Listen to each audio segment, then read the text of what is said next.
Here's a vignette-style multiple-choice question related to insulin and potassium, similar to what you might see on a Puerto Rico medical revalidation exam. Clinical case vignette.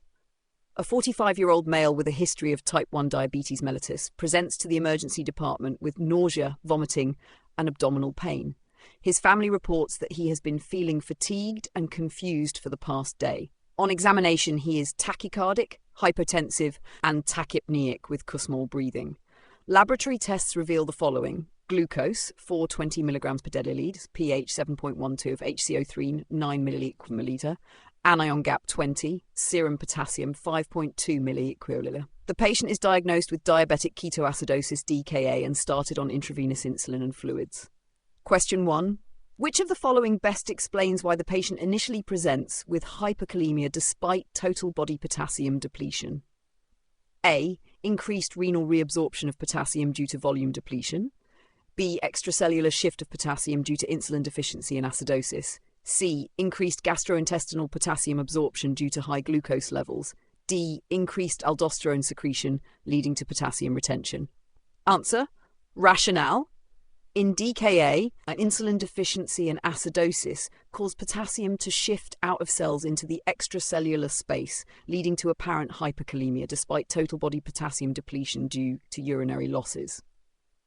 Question 2. What is the most appropriate next step in managing this patient's potassium levels after starting insulin therapy? A. Immediately administer IV potassium chloride. B. Monitor potassium and replace if levels drop below 0.5 mg per liter. C. Start potassium replacement once levels fall below 5.0 mg per milliliter. D. Delay potassium replacement until levels drop below 3.5 mg per milliliter. Rationale: insulin therapy drives potassium back into cells, which can cause rapid hypokalemia. Potassium replacement should be initiated once levels fall below 5.0 to prevent life-threatening hypokalemia. Question 3.